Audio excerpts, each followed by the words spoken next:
As far as the council meeting goes, we were just waiting to have the investigation started with from the Department of Agriculture, and we received that final report on the investigation yesterday.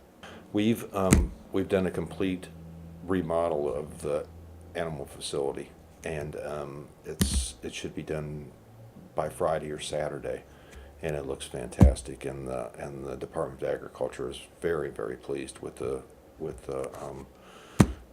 strides that we. The renovation has entailed completely rewiring the building, new lighting, all new cages for the animals.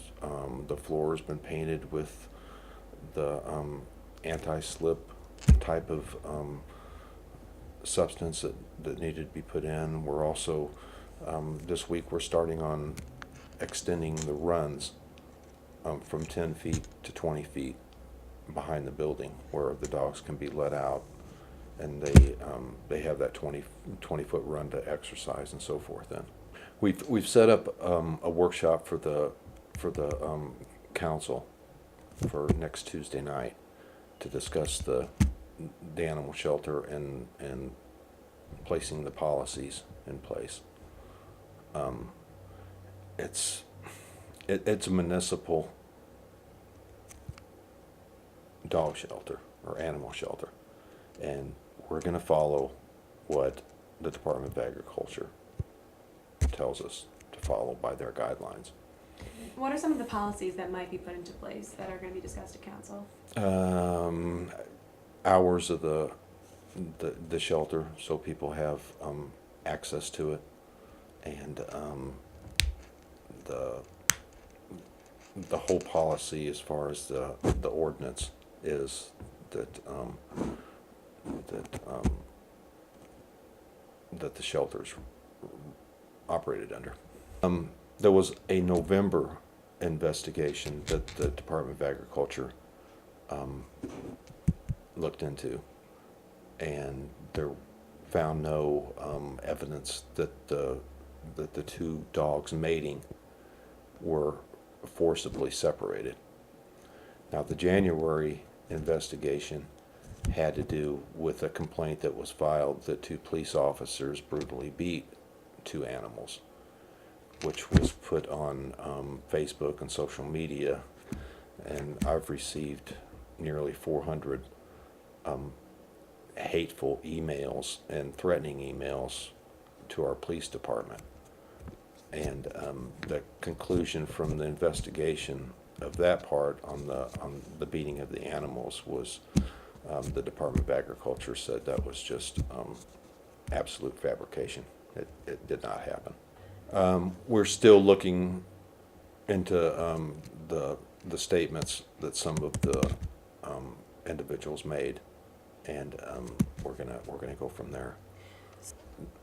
The way the Department of Agriculture looked at it, that there was no evidence that the animals were forcibly separated. Yeah, and that's something that's still a little. So you're still looking into it? Yeah, still looking into that. Okay, do you have any idea when that will be? I'm sure it'll be discussed during the council workshop or work session that we scheduled for next Tuesday night.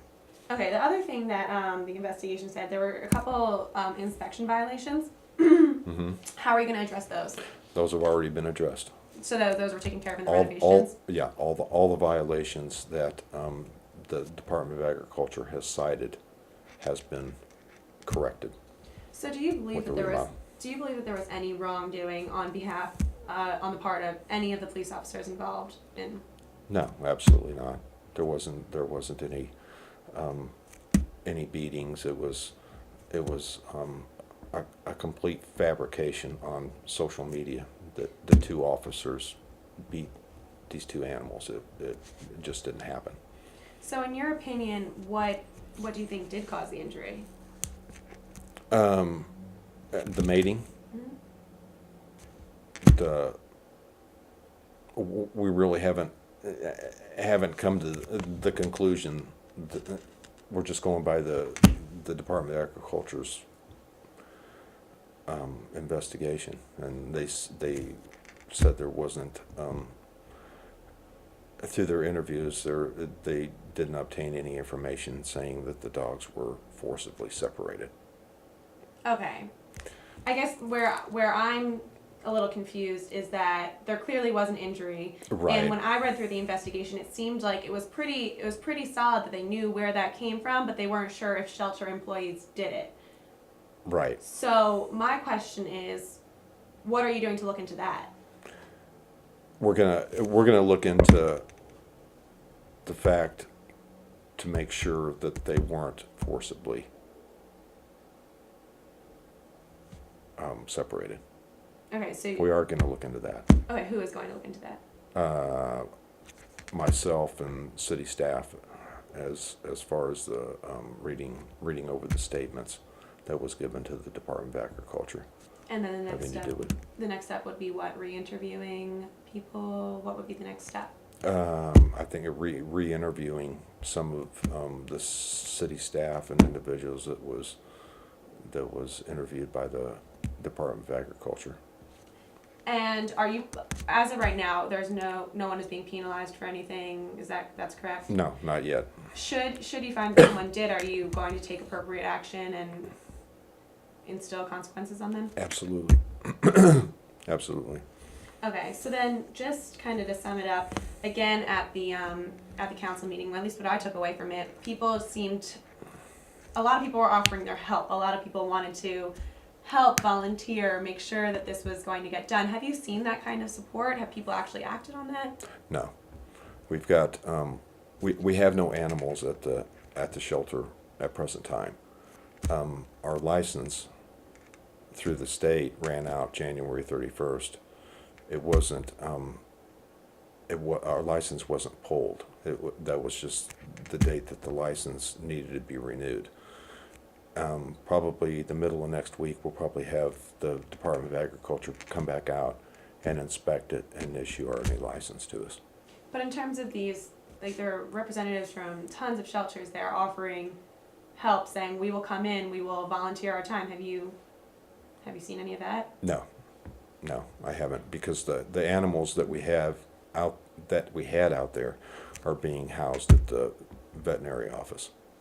I mean, there's been a few of the rescues come in and they've relocated maybe 4 of the dogs, but we still had 2 left that had to be housed at the vet's office, and like 12 cats are being housed at the vet's office. So until the completion of the remodel.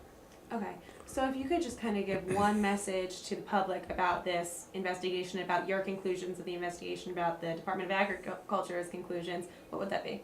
It would be that social media has been used in a very deceptive way, and there was absolutely no evidence whatsoever from the vet's office that either one of these animals were brutally beaten. Absolutely no evidence whatsoever. I guess just to keep going back to this, I want to reiterate the fact that I think that a lot of people are concerned because there was the injury to the dog's private parts, right? And technically, if they are separated, that is abuse. So their concern is that if that happened at the hands of city officials, what's happening. So you keep saying that there was no signs of beating, there was no signs of abuse, but there was a sign of abuse. So kind of how do you explain away that? Well, it's actually 2 separate situations. Mm-hmm. The first situation and the November investigation was on the injuries to the 2 animals while they were mating. That investigation was concluded, and then another complaint was filed with the Department of Agriculture about the same 2 dogs being beaten while they were mating. Okay, so and through the vet's examination of the 2 animals, they had the obvious injuries from the mating, but there was no there was no sign of the dogs being beaten or anything Yeah, like that. I understand what you're saying, that there were two separate investigations into two separate incidents, Right. but this does address the fact that they were pulled apart. This investigation does address that. So was Yeah. was that merely just a part of it, or? There was some inconsistent statements made on whether the two dogs were pulled apart or not, and that's something we're gonna look into. Okay.